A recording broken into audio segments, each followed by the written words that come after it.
Vitamin D एक ऐसी चीज़ है जिसके बारे में जितनी इन्फॉर्मेशन वक्त और हालात ने मज़ीद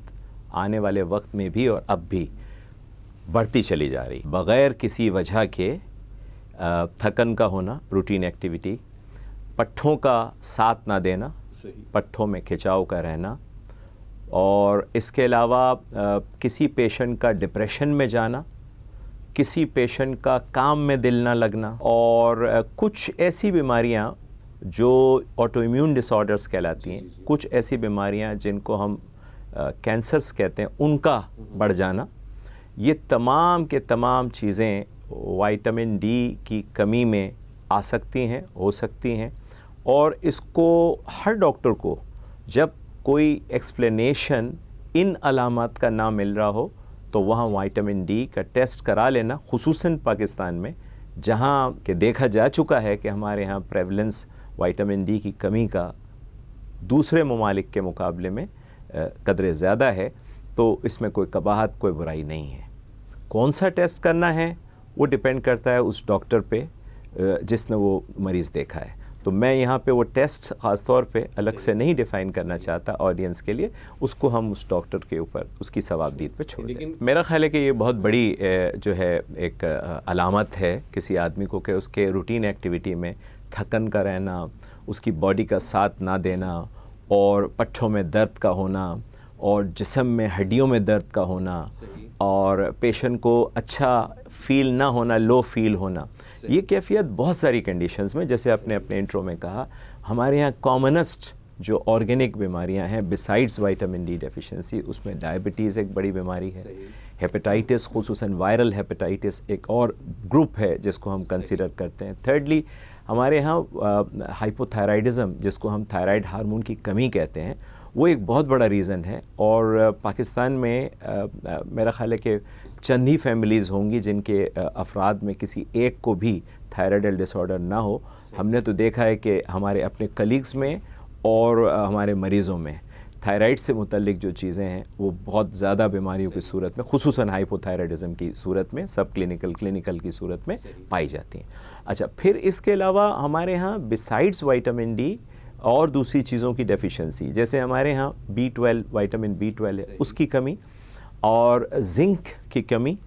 और इसके अलावा आप कहेंगे कि डॉक्टर साहब डिप्रेशन की ज़्यादती, वो भी अपनी जगह एक पूरा ग्रुप है। और फिर डिप्रेशन से एलाइट खुसूसन ख़वातीन में जिस्मानी दर्दों का होना, जिसको फाइब्रोमाइल्जिया का एक ग्रुप कहते हैं, वो बड़ा कॉमन है। सो इन तमाम कंडीशंस को माइंड में रखते हुए उस डॉक्टर के ऊपर है कि वो किस तरह पहली प्रायोरिटी, दूसरी, तीसरी, चौथी उस पर्टिकुलर मरीज़ की तय करता है, और फिर उसके बाद उस मरीज़ में वो इवैल्यूएशन कराता है। हमारे यहाँ जोड़ों की बीमारियाँ खुसूसन यंग एज में, जिसको हम रिप्रोडक्टिव एज कहते हैं, उसमें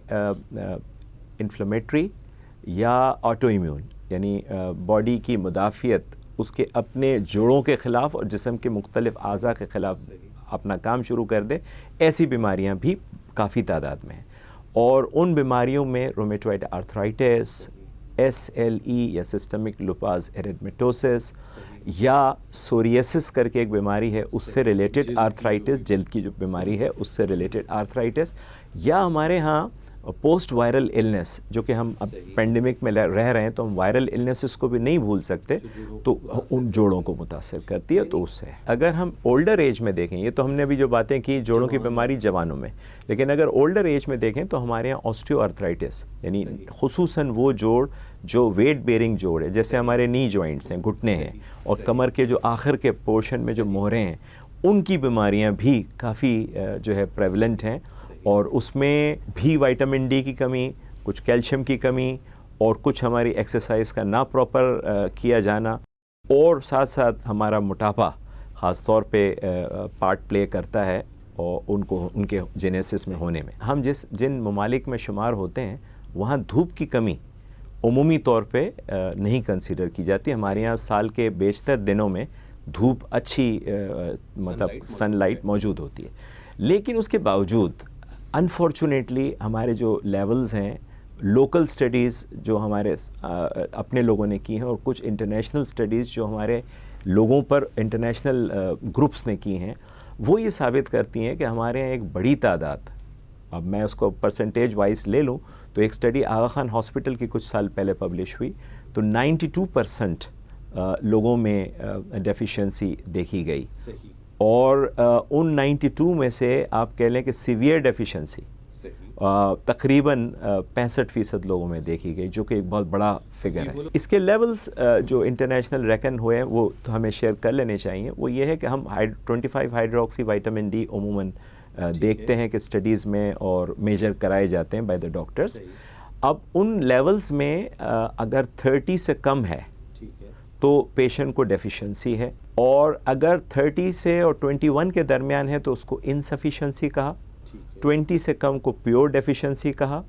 और 10 से कम को सिग्निफिकेंट या सीवियर डेफिशिएंसी में कंसिडरेशन किया गया। सो अगर आप सीवियर डेफिशिएंसी की हम बात करें तो स्टडी में तकरीबन 65% लोगों को यानी 10 से कम का फिगर मेजर हुआ, और सेम वुड बी ट्रू कि तकरीबन कोई 92% मीन्स हर 100 में से 92 लोग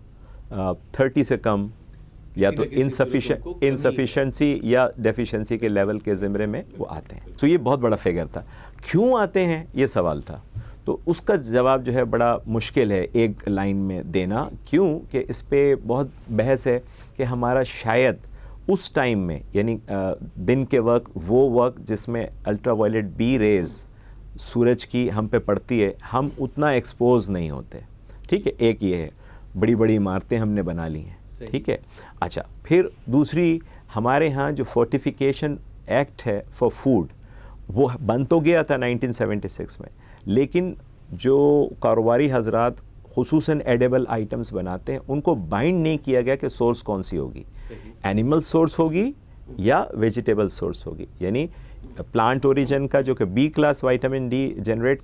करेंगे या एनिमल सोर्स से A class vitamin D generate करेंगे रॉ मटेरियल के तौर पर। तीसरी एक बात ऑस्ट्रेलियन ग्रुप ने चंद साल पहले पब्लिश की और एक सिंपोजियम में उसको शेयर भी किया, वो ये कि हमारे यहाँ मुरूसी तौर पे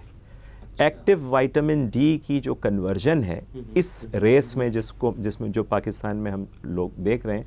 उसमें उनके अंदर वो हाइड्रोक्सिलेशन की जो मुरूसी सलाहियत है वो या तो स्लो है या डेफिशिएंट है, जिसकी वजह से मेजर किया जाने वाला 25 हाइड्रोक्सिलेटेड विटामिन डी हमारे यहाँ कम मिकदार में मिलता है।